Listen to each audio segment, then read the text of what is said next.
Si Joe ay isang bagong estudyante sa North Shore High School. Bilang anak ng isang mekaniko ng NASCAR, si Joe ay palaging kailangang lumipat ng paaralan 2 beses sa isang taon mula noong edad na 10. Ngunit ngayon ay nasa kanyang huling hintuan bago siya tuluyang makapasok sa Carnegie Mellon University. Excited si Joe, hindi para sa high school, ngunit sa wakas ay makapag-settle down sa isang lugar pagkatapos ng school year. Ngunit dahil sa madalas niyang pagbabago ng paaralan, naging loner si Joe na may napakahusay na mekanismo ng depensa. Sa kanyang unang araw, ang tanging mga alituntunin ni Joe para mabuhay ay, huwag tumayo. Huwag kailanman magtaas ng kamay sa klase. Bantayan ang iyong likod sa lahat ng oras. Pinagmamasdan ni Joe ang kanyang paligid habang ipinaparada niya ang kanyang scooter sa parking lot at tinatahak ang kanyang daan patungo sa paaralan. Ito ay pareho sa dati. Ang bago lang ay ang bayan, dahil pare-pareho ang mga estudyante sa lahat ng dako. Inilalagay niya ito sa parehong mga kategorya tulad ng mga kotse na lumaki siya sa paligid. Ang pinakamapanganib na sasakyan sa kanilang lahat ay mga high-performance, high-maintenance na mga sports car. Habang iniisip niya ang ideyang iyon, 3 fashionista ang gumulong sa paradahan lote sa isang mamahaling sports car. Alam ni John na ang buhay ay nagiging mas madali kung ang mga taong tulad mo ay nasa paaralan. At kung hindi nila gagawin, tinitiyak nilang gagawing impyerno ang iyong buhay. Ang mga taong ito sa North Shore High ay tinatawag na The Plastics. Si Mandy Wetherly ang walang pusong Reyna B para sa trio.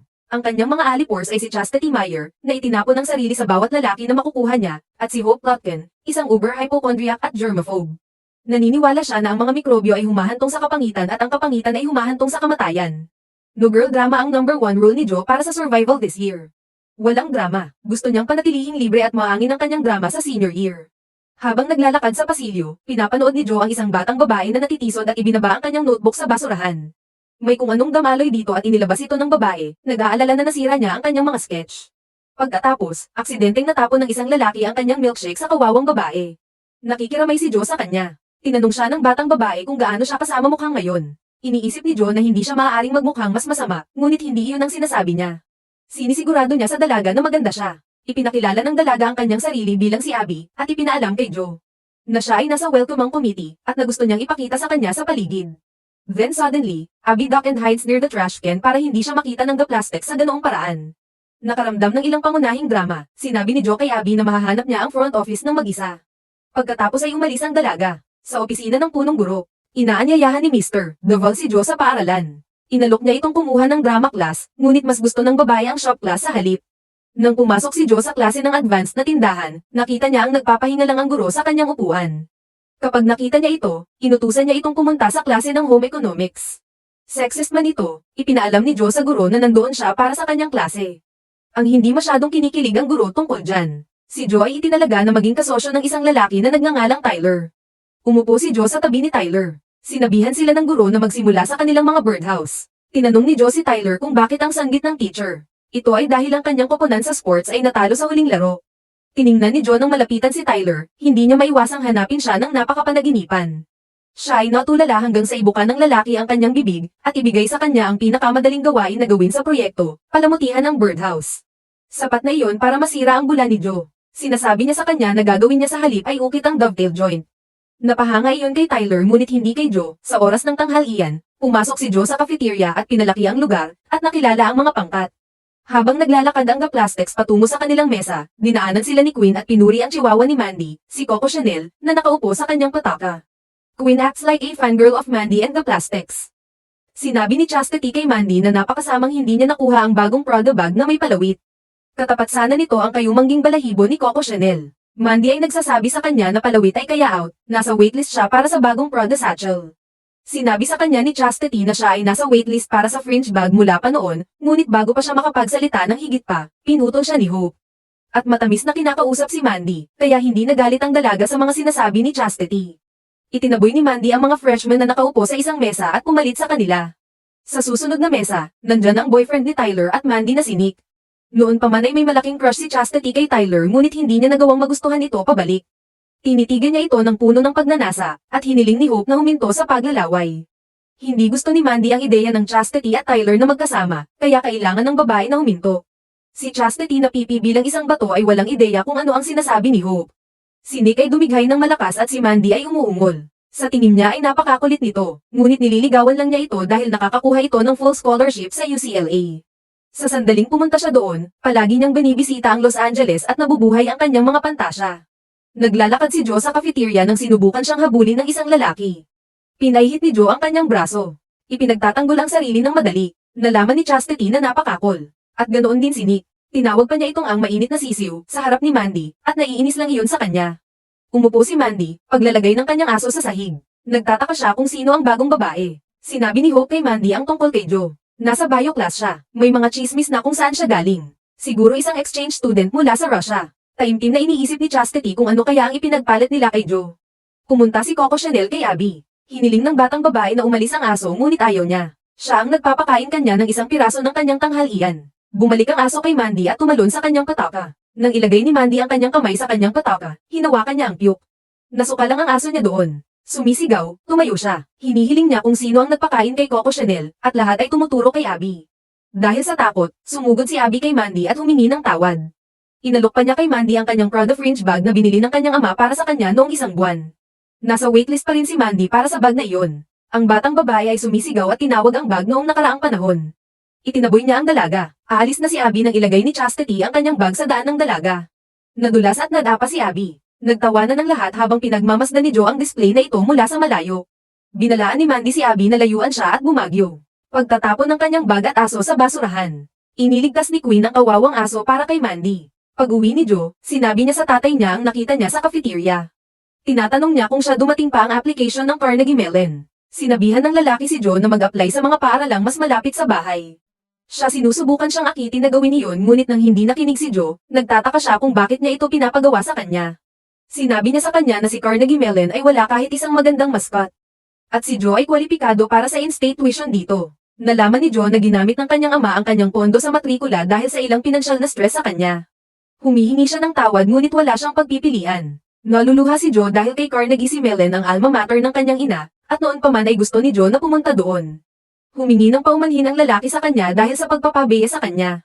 Sinasabi niya sa kanya na hindi niya kailangang maging malakas palagi at niyakap siya, ngunit sa tingin ni Joe ay hindi siya malakas, halos hindi niya mapigilan ang sarili na magpanik. Umiiyak siyang umalis doon dahil na-attach na siya sa ideyang manirahan pagkatapos na lumipat sa buong buhay niya. Pumanaw ang kanyang ina noong 1 taong gulang pa lamang si Joe. Si Carnegie Mellon ang isang lugar na laging gustong puntahan ni Joe dahil sa kanyang ina. Hindi lang si Joe ang naghihirap. Umaasa si Abby na sapat na ang kanyang namamagang itim na bukong-bukong para mapatawad siya ni Mandy at magpatuloy. Pero mali talaga si Abby. Kay Mandy status update sa social website ng paaralan ay isang hate comment na nakadirekta kay Abby. Lagi na lang ganito sa kanilang dalawa. Si Abby at Mandy ay nakatira sa tapat bawat isa magpakailanman. At habang tila nasa Mandy ang lahat gaya ng kay Abby, may dagdag na taglay ang ibang babae. Habang ang ina ni Mandy ay hiwalay na at tumira siya sa kanyang stepfather. Si Abby ay tumira kasama ang kanyang mga magulang na mahal siya, at palaging samobra para sa kanya. Ang bawat kaganapan ay isang kompetisyon sa mata ni Mandy, laging mas maganda si Abby. At baka nakahanap pa rin si Mandy ng iba na kapupuotan kung hindi ginawa ni Abby ang hindi may isip. Kinuha niya ang pangunahing paradahan sa paaralan, na opisyal na gumawa ng Mandy numero 2. At hindi kayang panindigan ni Mandy ang pagiging pangalawa sa anumang bagay. Kaya, nagrebelde siya at nagsimula iyon ng digmaan. Upang ibagsak si Abby, kinuha ni Mandy si Elliot. Siya ay isang geek at nasa web team. Nakuha ni Mandy si Chastity na ligawan si Elliot na pagkatapos ay pumayag na tulungan si Mandy. Mamaya, sa cafeteria, si Abby ay naglalakad papunta sa kanyang mesa kasama ang kanyang tanghalian nang si Nick ay tumakbo sa kanya at hinampes ang tanghalian sa kanyang mukha. Ang pagkain ay dumidikit sa mukha ni Abby at sa kanyang damit. Nagpapatawa sa kanya ang lahat. Natatakot na nanonood si Joe habang pinagtatawanan ni Mandy si Abby. Binigyan ni Hope si Abby ng toilet paper sa halip na isang napkin para linisin ang kanyang mukha. Ang kawawang babae ay pinagtatawanan ng buong populasyon ng mag-aaral. Kinuna ni Mandy ng larawan ng maruming mukha ni Abby, at ipinadala ito sa lahat. Nasa shop class si Joe nang ipakita sa kanya ni Tyler ang larawan ni Abby na natatakpan ng pagkain. Tinatanggal ni Joe ang larawan mula sa telepono ni Tyler. Sinabi ng lalaki sa kanya na karamihan sa mga babae ay tumawa. Sagot ni Abby, mukha ba siyang karamihan sa mga babae? Sa pagtatapos ng araw, nakakita si Abby ng maraming tao sa paligid niya sa sasakyan. Nang lumapit siya rito, nalaman niyang natatakpan ng pintura ang kanyang sasakyan mula sa isang paintball gun. Nahihiya si Abby. Sa sandaling iyon, huminto si Mandy at ang mga babae sa kotse ni Mandy, at binato ni Chastity si Abby ng toilet paper roll. Pinagtatawanan ng lahat ang kawawang babae. Sumunod sa kanila si Joe, at inalok si Abby ng sasakyan pauwi. Nag-aatubili, pumayag si Abby. Ibinaba ni Joe si Abby sa kanyang bahay at natulala sa kung paanong isang mansyon ang kanyang bahay.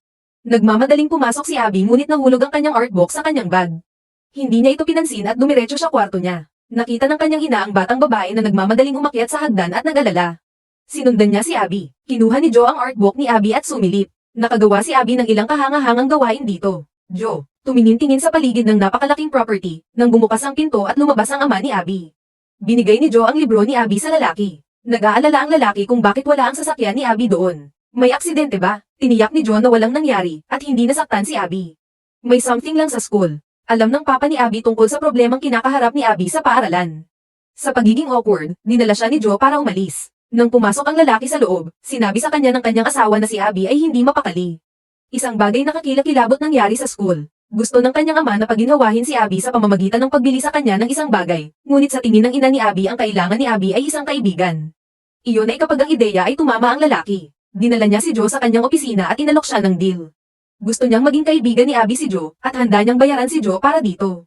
Gusto niyang maging perpekto ang senior year ni Abby. Noong una, kinikilabutan si Joe sa mga prospect. Hindi makakabili ng kaibigan. Pero ang tatay ni Abby, ang hari ng mga infomercial, ay napakamapanghikayat. Siya ay may mas maraming pera kaysa sa alam niya kung ano ang gagawin, at gusto lamang ng lalaki na tulungan ng kanyang anak na babae. Napakagaling niyang magkumbinsi ng mga tao. Sobra kaya kapag gumawa siya. Isang deal na mahirap tanggihan, tulad ng pagtulong kay Joe sa kanyang tuition sa kolehiyo, pinilit ni Joe na isaalang-alang ang opsyon, at nagiging mahirap ang pagsasabi ng hindi. Pero kahit ganun, hindi naman sinasabi ni Joe. Pagkatapos ay pinapasok ng lalaki ang malaki mga baril. Sinabi niya sa kanya na subukang maging kaibigan ni Abby sa loob ng 30 araw, walang panganib, at bibili siya ng mga libro sa kolehiyo para sa freshman year, dahil lang sinubukan niya ito. Napaisip si Joe, magkakaroon si Abby isang magandang senior year at makakaipon si Joe para sa kolehiyo. Sa ngayon, iyon ay hindi mukhang isang masamang pakikitungo sa lahat. Nakatambay ang mga plastik sa kwarto ni Mandy. Si Mandy ay nasa Peloton, nag-eehersisyo kapag pinakitaan siya ni Hope ng video sa page ni Mandy. Ito ay isang video ng pagpapasakay ni Joe kay Abby matapos salakayin ng The Plastics ang kawawang babae. Ang mga komento ay lalo pang nagpapahina kay Mandy inis. Iniisip ng lahat ng mga lalaki na si Joe ay sobrang cool. Napagpasyahan ni Mandy na kailangan niyang i-recruit si Joe, upang hindi maunahan ng ibang babae si Mandy sa kanyang katayuan. Naglalakad ang Plastics sa hallway, nang maabyutan ni Queen si Mandy, at humingi ng komento para sa sports team para sa school paper. Pinaalis ni Mandy ang dalaga at dumiretso kay Joe. Siya nag-aalok na tulungan si Joe dahil bago siya sa paaralan. Tiningnan ni Joe si Abby na nakatayo sa likuran niya, walang kamalay-malay, at nagpas siyang tumanggi sa The Plastics. Nakakainis si Mandy, walang sino man ang humindi sa kanya, ngunit walang pakialam si Joe. Pinalampas niya ang alok ni Mandy na pumunta at kumuha ng smoothie at makahabol, na nasugatan ang napalaki na kakuhan ni Mandy. Nang makalayo si Joe, naabutan siya ni Queen. Ipinakilala niya ang kanyang sarili bilang editor ng paaralan. Ang pagkakaroon ng obserbahan ng palitan sa pagitan ni Joe at Mandy, sinabi ni Queen kay Mandy kung gaano hindi kapanipaniwala noon ay walang tumalikod kay Mandy. Nang sabihin sa kanya ni Joe na hindi niya gustong sumama kay Mandy, sinabi sa kanya ni Queen na minsan ay nagsulat siya ng isang artikulo sa pahayagan na hindi inaprobahan ni Mandy, at nagdagdag si Mandy ng mga strawberry sa kanyang yogurt. Si Queen ay lubos na allergy sa kanila. Binalaan niya si Joe na mag-ingat sa The Plastics. Nagpasalamat si Joe sa kanyang pag-aalala, ngunit hindi siya nag-aalala. Nang maglaon, nahanap ni Joe si Abby at nakipag-usap sa kanya. Tinanong niya siya tungkol sa kanyang likhang sining. Ngunit pinigilan siya ni Abby. Sa tingin niya ay ipinadala ni Principal Duval si Joe kay Abby kasi Abby spearheading the welcoming committee. Sinabi sa kanya ni Abby na ito ay isang handal na ideya at si Joe ay wala sa sarili. Nagpasalamat siya kay Joe sa pag-uwi at pagkatapos ay umalis. Inanunsyo ng Principal Duval ang sayaw sa pag-uwi sa mga monitor sa hallway. Sinabi ni Mandy kay Nick na inupahan niya siya ng buong kasuotan at handa na siyang umalis. Pinupuri ng pag-asa at kailan isang puri si Mandy, na sinasabi sa kanya na tiyak na siya ang magiging homecoming queen. Pagkatapos ng klase, hinihintay ni Joe si Abby sa labas. Pagdating ni Abby, tinanong siya ni Joe kung saan siya makakasakay ng bus. Sinabi sa kanya ni Abby na umalis na ang bus. Napabuntong hininga si Joe. Sinabi niya kay Abby kung paano niya kailangang ayusin ang kanyang bisikleta upang maiwasan ito. Tinanong niya si Abby kung may alam siyang auto parts shop. Sinabi sa kanya ni Abby na nasa tabi ito ng coffee joint, at pagkatapos ay inalok si Joe ng masasakyan. Masayang tinanggap ni Joe. Gumagalaw na ngayon ang plano niyang kaibiganin si Abby. Pagkuha sa labas ng coffee joint, nakita ng The Plastics sina Abby at Joe sa kabilang kalye. Kumaway si Chastity kay Joe, pero nang makita ni Mandy na kasama niya si Abby, naiinis siya. Sobra yun, pinipiga niya ang tasa ng kape sa kanyang kamay, at sumabog ang lahat. Hindi nagtagal, hinatid ni Abby si Joe sa bahay. Nagpasalamat si Joe at inanyayahan siya sa kanyang bahay. Pumasok si Abby sa kwarto ni Joe. Nakita niya ang larawan ng nanay ni Joe at sinabi niya kay Joe na maganda siya. Medyo nalungkot si Joe at sinabi kay Abby na siya nga. Abby nakita ang mga disenyo ng arkitektura ni Joe sa kanyang pinboard. Sinabi sa kanya ni Joe na hindi siya magaling sa sining, at nag-aalok si Abby na tulungan siya. Gusto ni Joe ang ideyang iyon dahil talented si Abby. Sabi ni Abby sa kanya. na dapat makita ni Joe ang kanyang mga pagpipinta minsan ngunit pagkatapos, binawi niya ito sa susunod na segundo, hindi sigurado kung gugustuhin pa ni Joe. Sinabi sa kanya ni Joe na magiging cool. Napapangiti si Abby. Pagkaalis ni Abby, nagulat ang tatay ni Joe nang makita si Joe kasama ang isang kaibigan.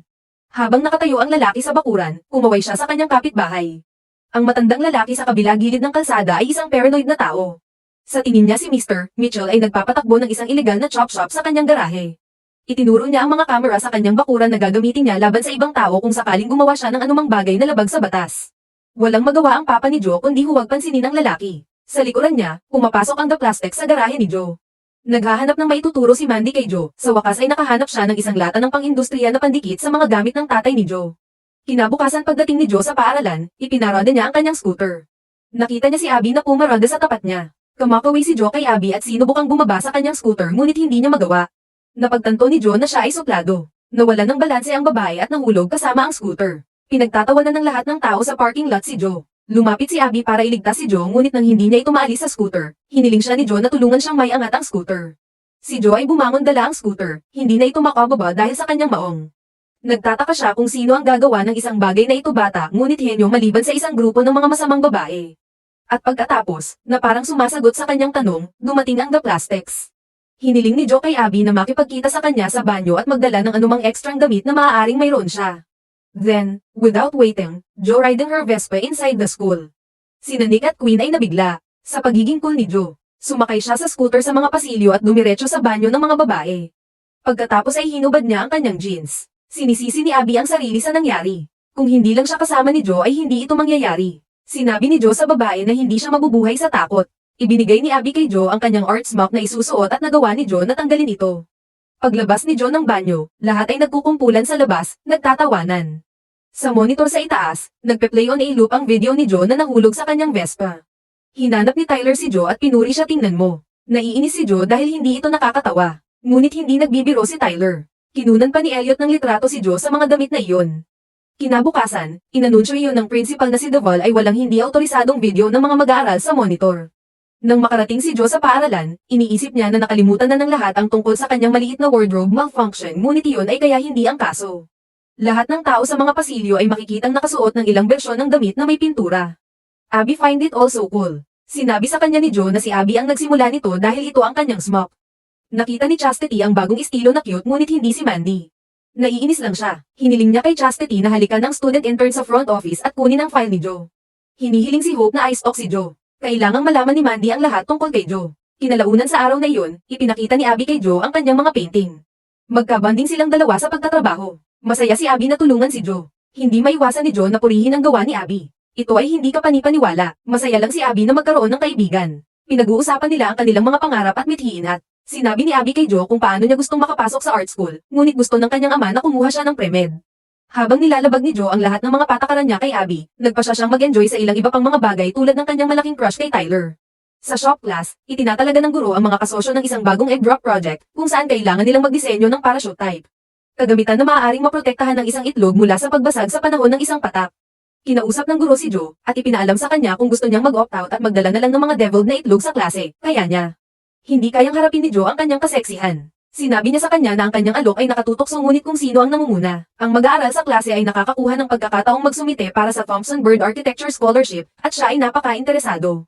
Ipinaliwanag ng guro ang pagiging karapat-dapat para sa scholarship na kinabibilangan ng nangungunang mga marka sa halos lahat at isang kumikinang na rekomendasyon mula sa kanya. Nang tumunog ang kampana, nakipagsabayan si Tyler kay Joe. Ang kanyang retorikal na hula ay pupunta sila para manalo sa kompetisyong iyon. Medyo, sumasang-ayon si Joe. Iminumungkahi ni Tyler na dapat silang magkaroon ng dagdag na oras ng pag-aaral at manood ng sine. Sumasang-ayon si Joe sa ideyang iyon. Hindi rin alam, si Hope ay naninilip sa kanila. Nang malaman niya, nagpadala siya ng text para ipaalam kay Mandy. Nakipagkita si Joe kay Abby at ipinaalam sa kanya na nagtanong lang si Tyler labas niya. Sa tingin ni Abby ay isang malaking pagkakamali ito dahil hindi alam ni Joe kung sino si Tyler. Pero bago pa man sabihin ni Abby sa kanya, inalis na ni Joe ang kanyang pag-aalala. Nasa kalagitnaan si Mandy ng paghalik sa kanyang nobyo na si Nick nang makatanggap siya ng text ni Hope. Itinigil ni Mandy ang lahat, at nagalit sa pag-asang magkasama sina Joe at Tyler. Siya tinulak si Nick palayo at hinihingi ang susi ng kanyang sasakyan. Ibinigay sa kanya ng bata ang mga susi at pumasok si Mandy sa trabaho. Nakita ng papa ni Joe na lumalabas si Joe kasama ang isang lalaki. Sinabi sa kanya ni Joe na magiging siya back by 10.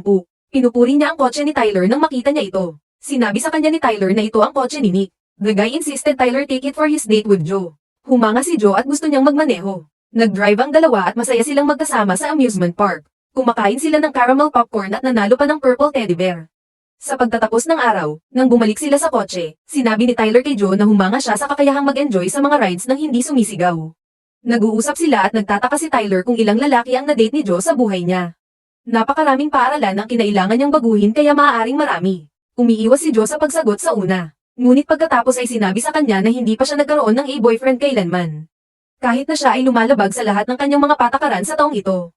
Nagulat si Tyler sa narinig. Sinabi sa kanya ni Joe na hindi pa siya naglaro ng spin the bottle at hindi siya kailanman nagdusa sa pamamagitan ng 7 minuto sa langit.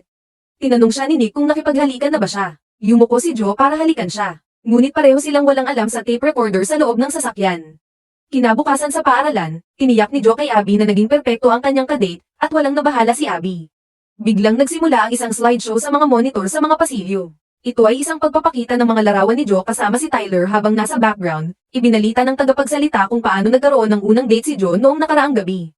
Tapos yung taping ng conversation nila ni Tyler. Humakbang si Mandy sa bulwagan kasama si Tyler at may mapanlinlang na ngiti sa kanyang mukha.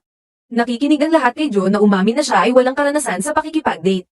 Ang nagtatawanan ang mga estudyante kay Joe. Nakatingin siya kay Tyler mula sa kabilang hall at nasaktan at nabigo. Tumakbo si Joe sa banyo at nagkulong sa loob pumipigil habang umiiyak. Sinusubukang aliwin siya ni Abby. Nagpasalamat si Joe kay Abby at humingi ng tawad sa hindi niya pakikinig sa kanya kanina. Ngunit ang pagiging mabait ni Abby ay nagpapasama lamang kay Joe sa kanyang pagsisinungaling. Nang makalabas siya ng washroom, nilapitan ni Tyler si Joe para ipaliwanag ang totoo ngunit nawalan ng kalmado si Joe. Siya ay sumigaw sa kanya at umaasa na siya ay mananatiling masaya kasama si Mandy. Tinutulak niya lampas sa kanya. Sa cafeteria, dumating si Quinn para tanungin si Joe kung kumusta na siya. 3 babae ang nagpakita sa mesa ni Joe at sinabi sa kanya na pinupuri nila ang kanyang desisyon na maghintay para sa tama tao. Ang 3 sa kanila ay nahulog sa parehong senior noong nakaraang taon at ang lalaki ay itinapon sa kanila sa pangalawang pagkakataon. Ipinaalam nila kay Joe na sa tingin nila ay kahanga-hanga siya. Nang wala na sila, hindi maiwasan ni Joe na magtaka kung bakit pinagtiisan pa ni Tyler si Mandy. Sinabi sa kanya ni Abby na wala siyang choice dahil step-sibling sila. Nagulat si Joe. Akala niya ay bagay sina Mandy at Tyler. Naiinis si Abby dito. Sinabi sa kanya ni Quinn na dahil magkapatid sina Mandy at Tyler. Hindi magiging mahirap para kay Mandy na bugbugin ang kanyang kadate. Noon napagtanto ni Joe na dinala ni Tyler ang kotse ni Nick sa date. Sa sandaling iyon, pumasok si Tyler at itinulak si Nick, inaakusahan siya ng pagbagang sa kotse. Nagkagulo sina Nick at Tyler, habang si Mandy ay komportableng nag-e-enjoy sa palabas. Nagtanong siya kay Hope para sa karagdagang impormasyon tungkol kay Joe. Pag-asa sinasabi sa kanya ang lahat tungkol sa GPA ni Joe at sa pangarap niyang kolehiyo. Naglalakad si Abby sa koridor nang lapitan siya ni Elliot na gustong hampasin gumawa ng usapan.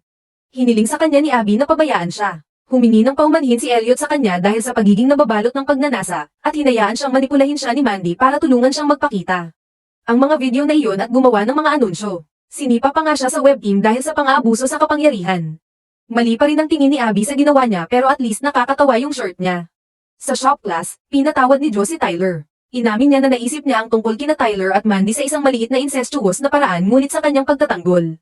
Hindi niya alam na magkapatid sila. Naiinis na rin si Tyler. Sa kabila ng paghihimok ni na Quinn at Abby, tumanggi si Joe na yumuko sa antas ni Mandy. Ginawa pa ni Joe, mga bagong kaibigan na wala na siyang pakialam kay Mandy. Sa linya ng tanghalian, napansin ni Mandy si Abby kasama ang kanyang mga bagong kaibigan, at nagtataka kung sino ang mga babaeng iyon. Sabi ni Chastity Mandy na sina Joe at Tyler ang bagong hot couple sa Homecoming website. Inalis na nila sa trono sina Nick at Mandy. Yun, hindi kayang tiisin ni Mandy. Ang babae ay nakatambak sa kanyang tray ng tanghalian ng pagkain sa galit. Oras na para sa mga pagsusulit sa klase ni Joe. Siya at si Tyler ang lumikha ng egg drop parachute at ang buong klase ay nagtipon upang makita ito. Hiniling ng guro na maglagay ng pinakuloang itlog sa istruktura para walang masaktan o mabaho. Umakyat si Tyler sa hagdan at ibinaba ang parachute habang si Joe ay direktang nakaupo sa ilalim, sinusukat ang distansya. Ibinagsak ni Tyler ang istruktura, at ito ay bumagsak, nahati sa kalahati. Nahulog ang itlog sa ulo ni Joe at nabasag. Siguradong hindi ito pinakulo ang itlog. May pinalitan ito, at alam ni Joe na si Mandy ang gumawa nito. Si Mandy ay nasa isang misyon na sirain ang pagkakataon ni Joe sa Thompson Bird Scholarship. Ang susunod na eksperimento ay hindi naging mas mahusay. Ipinagpalit ni Hope ang CO2 gas para kina Joe at Tyler eksperimento sa laughing gas. Ang eksperimento ay isang epic failure. Ang huling pagtatangka nilang sirain ang buhay ni Joe ay ang pumasok sa garahe ng tatay ni Joe. Nagbihis silang tatlo. Palihim na pumasok sa garahe si Chastity na nakasuot ng pink na camouflage na damit. Pagkatapos ay lumayo si Mandy sa pamamagitan ng pagpuno ng kape sa karera ng tatay ni Joe, at payat at matamis, ang tiyak na pampatamis na karaniwang ginagamit ni Mandy at ng mga plastik. Pag-uwi ni Joe, nadatnan niya ang kanyang ama sa garahe na nakasubsob ang ulo sa kanyang mga kamay. Sinabi niya sa kanya na may nangyaring mali, at gumdap ang motor ng sasakyan. Hindi niya magawang gumana ang motor sa oras para sa kanyang deadline sa susunod na araw. Inaasahang magbibigay siya ng trial run bukas. Gusto siyang tulungan ni Joe. Baka may maisip sila, ngunit walang sapat na oras, ang kanyang ama ay nagsasabi sa kanya na nabigo. Nasasaktan si Joe na makita ang kanyang ama na labis na naguguluhan. At saka siya nahuhuli ng mata ang mga itinapon na pakete ng pampatamis sa sahig, at alam niya kung sino ang dapat sisihin. Nagpa siya si Joe na wala na siyang dugo. Ibaba niya ang plastics at gagawin niya walang pakialam kung anong mga tuntunin ang kailangan niyang labagin para dito. Ngunit magbabayad si Mandy. Pumasok siya sa coffee shop kung nasaan si Mandy at sinigawan ng babae. Ang lakas ng loob niyang sirain ang trabaho ng kanyang ama. Ngunit si Mandy ay walang kahihiyang walang pakialam. Wala siyang pakialam sa lahat. Kung walang trabaho, walang kita, at pagkatapos ay kailangan na umalis ni Joe. Binabalaan siya ni Joe na ginagawa niya ito. Hindi madaling tumakas. Sinabihan siya ni Mandy na bawiin ang sarili dahil dumaan lang si Joe at narito si Mandy sa mahabang panahon. Sagot ni Joe kung sigurado na ang dalaga tungkol doon. Siya umalis kasama si Abby sa kanyang takong. Maging si Queen, na nakasaksi sa paghaharap na ito, ay lumalayo kasama si Joe, nagtipon sina Joe, Abby, at Queen sa bahay ni Abby at gumawa ng planong ibaba ang The Plastics. Sabi ni Joe, Abby na hindi niya kailangang gawin ito sa kanya. Sinabi sa kanya ni Abby na matalik silang magkaibigan kaya gagawin niya ito para kay Joe. Sobrang guilty si Joe sa kasinungalingang itinatago niya kay Abby. Siya ay malapit na aminin, ngunit siya manokout sa huling sandali. Ayaw niyang mawala ang best friend niya. Dinala ni Queen ang mga archive papers sa The Plastics para makapaghukay ng dumi ang dalaga kay Mandy. Nakahanap si Joe ng isang artikulo tungkol sa taunang birthday bash ni Mandy. Sinabi sa kanya ni Queen na ang party ni Mandy ay sobrang eksklusibo, at lahat ay gustong maimbitahan. Hindi pinapayagan ni Mandy ang sino man magpa-party kapag ginawa niya. Nakakaintriga yan kay Joe. Ang bumbilya sa kanyang isipan ay umiikot. Ang mga flyer ay ipinamamahagi sa paaralan para sa party ni Abby. Kasabay nito, tuwang-tuwa si Mandy sa kanyang birthday party. Habang nagbibihis siya, pumasok si Tyler sa kanyang silid. Inaasahan niyang magiging perpekto ang gabing ito. Dapat, sabi ni Tyler. Dahil malaki ang halaga nito sa kanyang ama. Sinabi sa kanya ni Mandy na karamihan sa mga tao ay mamamatay upang maging kanyang kapatid. Iyon ay dahil lamang sa hindi nila alam kung ano talaga si Mandy. Sa tingin ni Mandy siya ay perpekto, kahanga-hanga, at sikat. Pagtatama ni Tyler sa kanya, siya ay mapagmataas, walang kabuluhan, at mapaghiganti. Medyo nasaktan si Mandy sa pamamagitan nito. Sinabi sa kanya ni Tyler na malapit nang matapos ang high school at ano na lang ang natitira kay Mandy. Tiniyak ni Joe kay Abby na magiging total hit ang kanyang party. Hiniling ng nanay ni Abby na magbihis ang mga babae para sa party. Kapag tumutol sila, pinipilit ng ginang si Abby. Siya ay may napakaraming mga damit at ngayon ay may magandang dahilan upang isuot ang mga ito.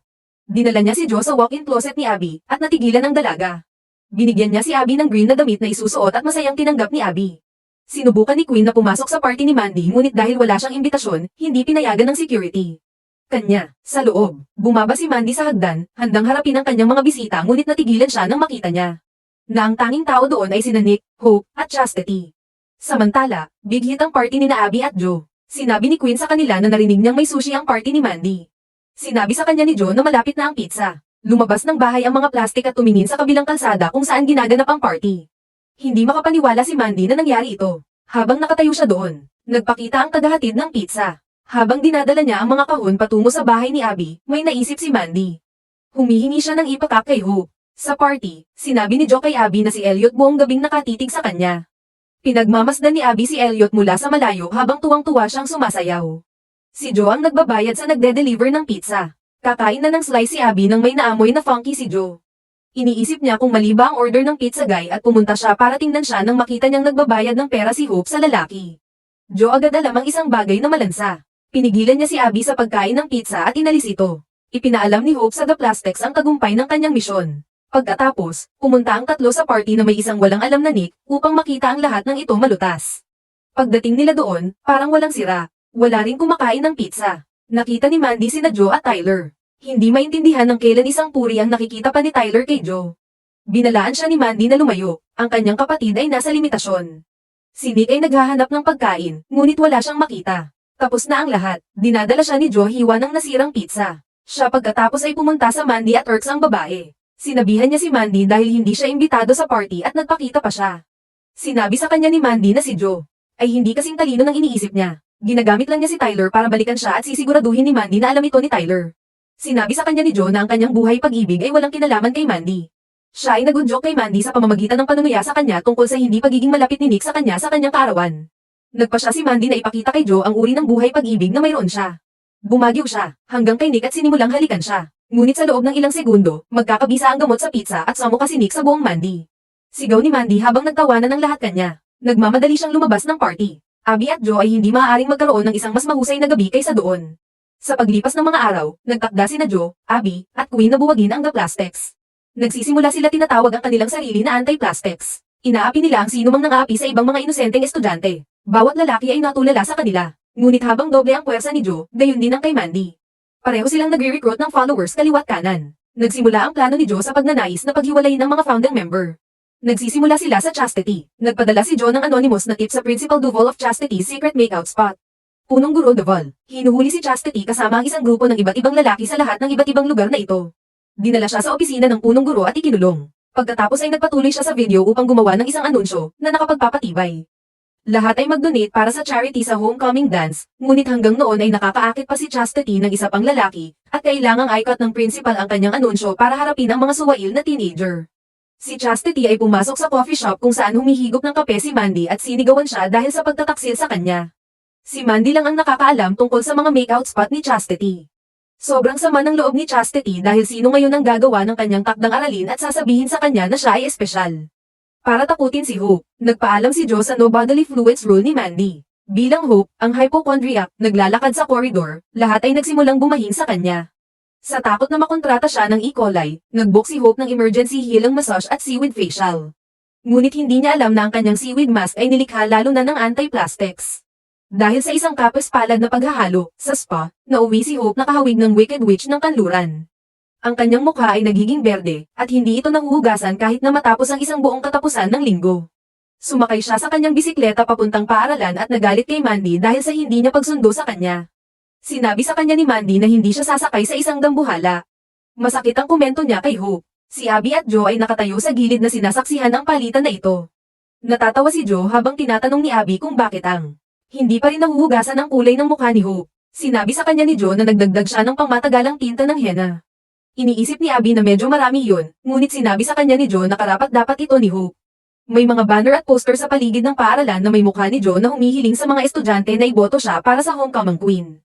Hindi matitiis ni Mandy ang pagbangon ni Joe kasikatan. Nag-aalok sina Joe at Abby ng mga cupcake sa lahat ng nasa hallway. Nang makita ni Mandy na kumuha ng isa si Chastity, nagalit siya sa kanya at tinawag siyang traidor. Kailan isang puri sabi ni Mandy na hindi niya pag-aari. Binasag ni Mandy ang cupcake sa mukha ni Chastity. Sinabi ng dalaga kay Mandy na ayaw niya sa kanya ngayon at natalo lang si Mandy sa kanyang boto. Binati ni Joe si Queen sa isang mahusay na trabaho. Kung hindi dahil sa kanyang pagsasaliksik at pagsisiyasat, hindi nila magagawang buwagin ang The Plastics. Si Queen ay nanonood ng gamahigpit ang mga plastic sa loob ng maraming taon at kailangan lang niyang maghukay ng mas malalim. Hindi nasisiyahan si Abby sa mga nangyayari, ngunit pinipigilan niyang magsalita. Si Joe ay ganap na nagbago ngayon. Siya ay isang fashionista na nagsusuot ng mataas na takong at maikling damit. Pinapanatili niya nag-iimbita ng ibang tao na sumali sa kanyang grupo ng mga kaibigan at hindi ganoon si Abby o Queen. Sinabi ni Queen kay Abby na at least alam ni Mandy ang kahalagahan ng pagiging eksplosibo. Hinahayaan lang ni Joe ang sinumang sumama sa kanya. Nang uupo na si Abby sa mesa sa cafeteria ay may humila ng upuan sa ilalim niya at nahulog ang dalaga.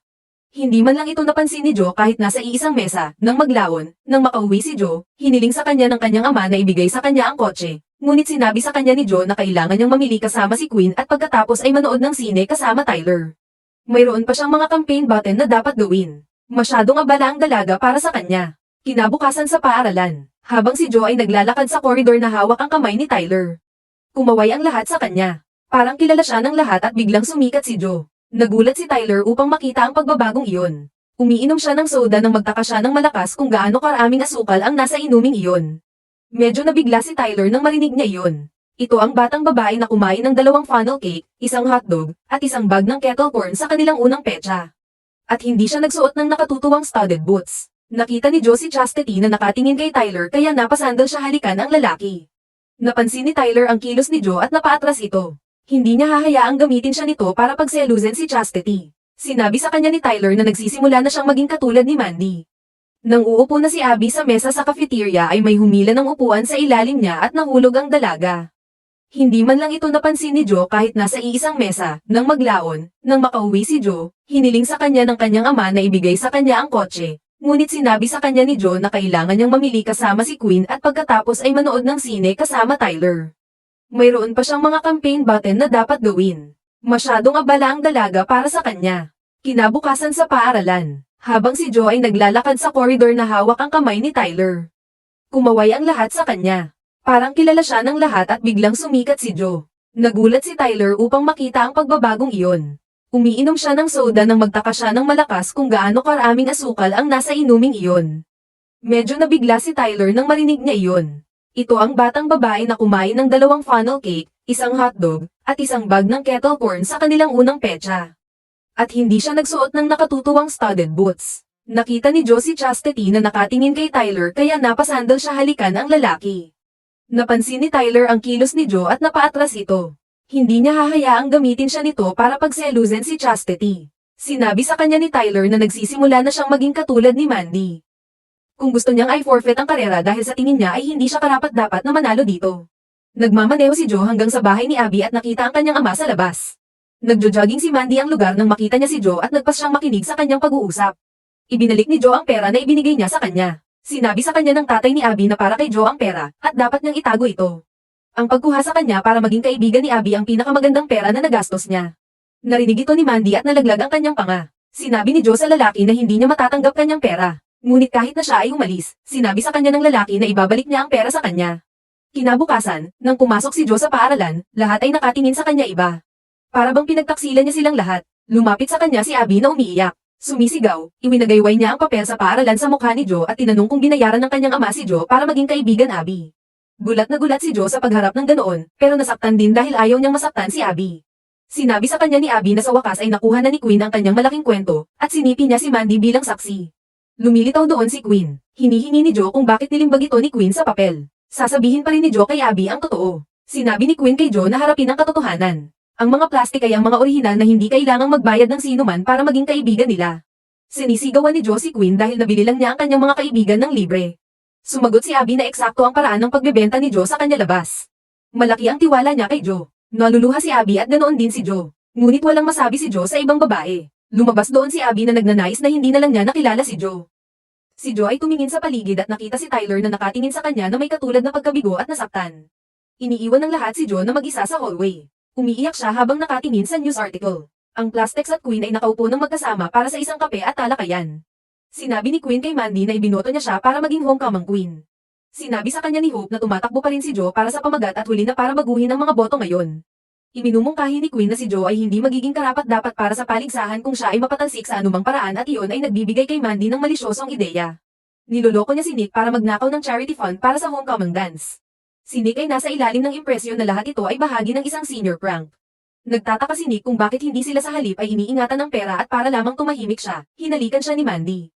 Kapag siya ay sumandal, ang kanyang shirt ay umangat ng kaunti at ang isang pink na butterfly tattoo ay makikita sa kanyang ibabang likod. Kinabukasan, inanunsyo ng principal na ninakaw ang pondo para sa homecoming dance charity.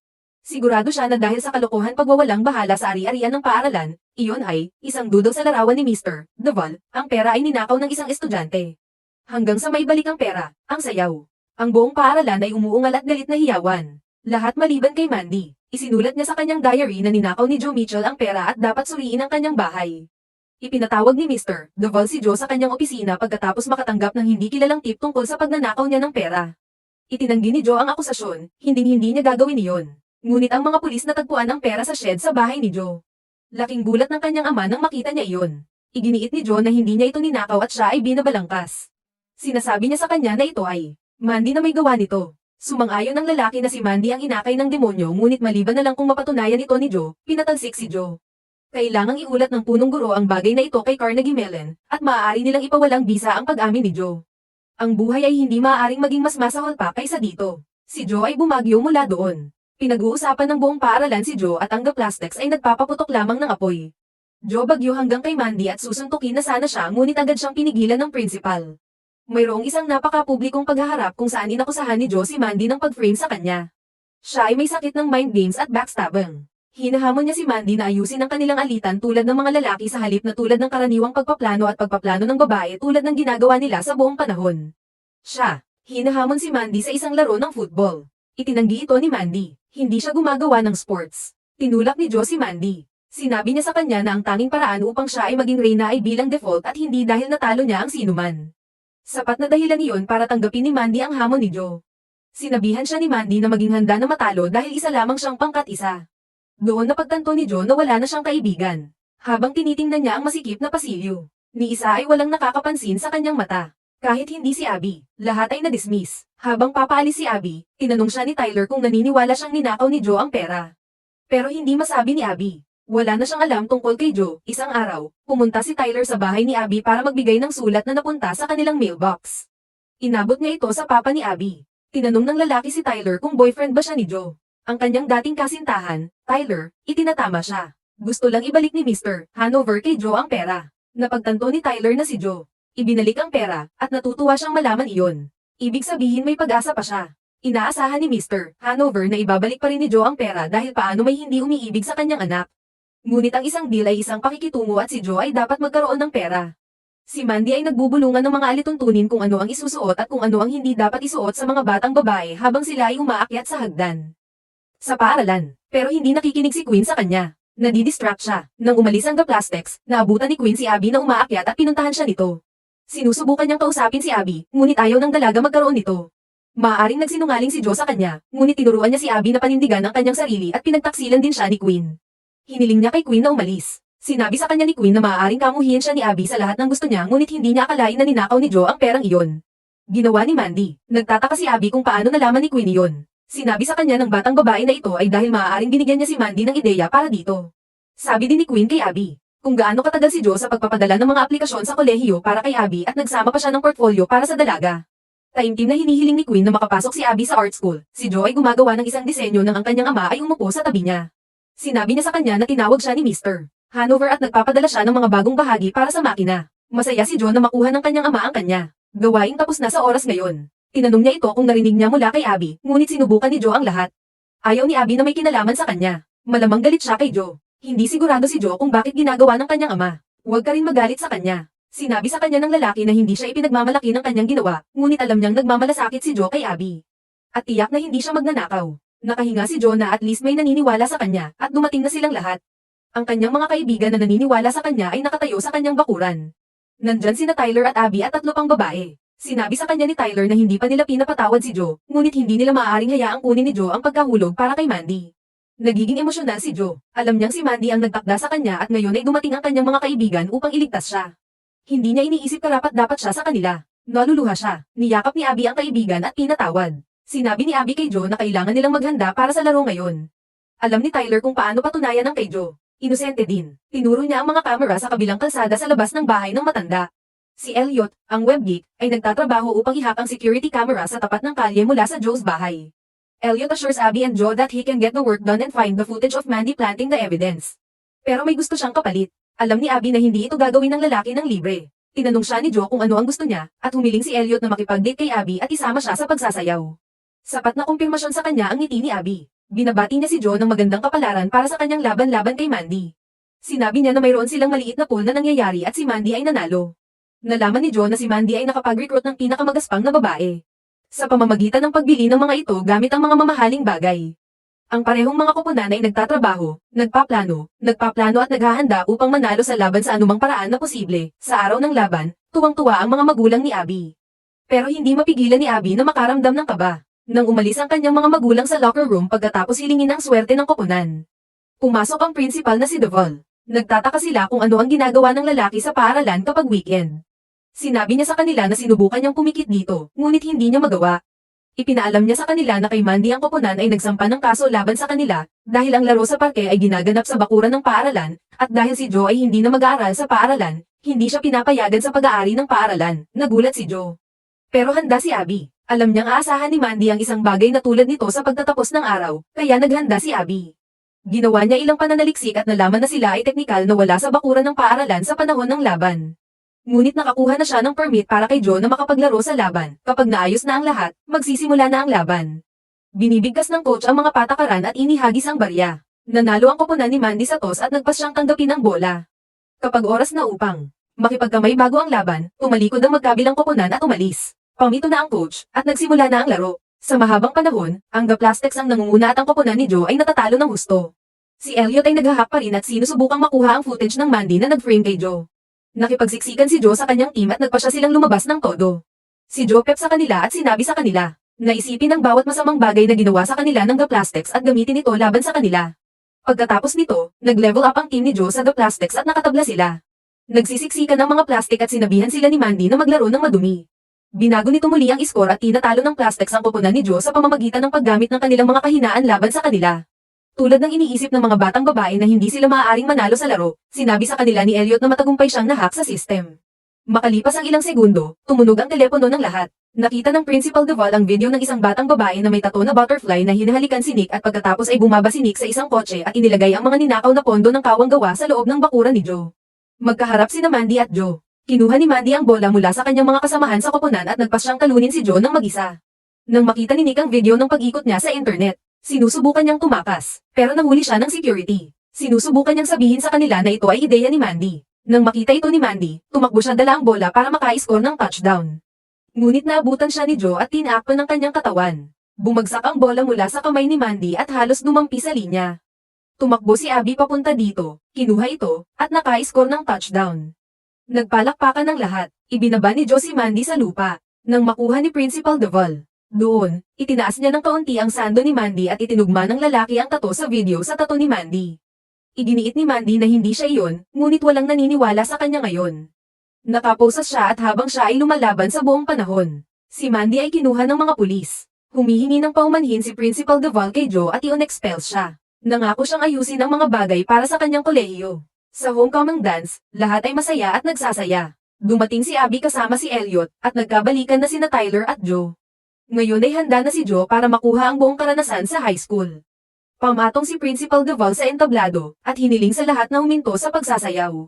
Sinasabi niya sa kanila na nakalikom sila ng maraming pera para sa kawang gawa ngunit nang makita niya kung gaano kawalang interes ang hitsura ng lahat.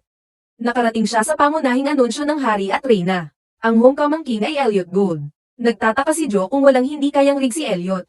Ang homecoming queen ay susunod na inanunsyo, at ito ay si Abby Hanover. Excited na si Abby. Niyakap niya si Joe. Wala pa siyang napanalunan. Nagpalakpakan at nagyaya ang lahat para kay Abby. Pag-akyat niya sa entablado, tumakbo si Mandy patungo kay Abby, sigaw at inaabot ang koro ng ipapatong sa ulo ni Abby. Hinawakan ni Nick si Mandy at dinala siya. Hindi man lang siya pinapayagan sa school grounds. Matapos mailagay ang korona sa ulo ni Abby, nagsalo ang hari at reyna sa kanilang unang sayaw. Hindi nagtagal, lahat ay sumali. Sinabi ni Tyler kay Joe na may pakiramdam siya na hindi lang si Elliot niloko ang mga boto. Sinabi sa kanya ni Joe na hindi siya queen material. Minsan ito ay hindi tungkol sa pagkapanalo sa isang karera ngunit pagiging bahagi nito. Tumingin siya kay Tyler at hinawakan siya. Siya, nagsasabi sa kanya na sapat na ang nakuha niya. Nakangiting samandal ang dalawa at naghahalikan. Ngunit hindi lahat ay nabubuhay ng masaya. Si Mandy at Nick ay nakakuha ng serbisyo sa komunidad sa halip ng pagiging nasa kulungan. At dahil nag-donate ang nanay ni Mandy ng bagong library sa North Shore High. Hinayaan ni Principal Duval na makapagtapos si Mandy, ngunit hindi na niya nabawi ang kanyang katayuan. Sa halip, Queen, nagiging bagong Mandy ngunit may ilang mga pagpapabuti. Ang kailan isang puri, totoo sa kanyang pangalan, ay nagsimulang magsanay ng pag-iwas. At nalampasan ni Hope ang kanyang takot sa mga pampublikong fountain para lamang magkaroon ng swine flu. Pero nagmumura siya para gumaling. Pumasok si Tyler sa isang kolehiyo na malapit sa Carnegie Mellon kung saan nakapasok si Joe, salamat kay Mr. Hanover at sa kanyang mga kahangahangang kasanayan sa pagbebenta. Ibinenta niya ang shop class birdhouse ni Joe at maging nakakuha siya ng malaking deal para dito. Ngayon ay kaya na niya ang kanyang tuition. Nakompromiso din siya sa pagpapalong kay Abby na mag-aral ng sining hanggat ginagawa niya ito sa isang nangungunang kolehiyo. At kaya, si Abby ay nakapasok din sa Carnegie Mellon. Magiging maayos ang lahat sa huli.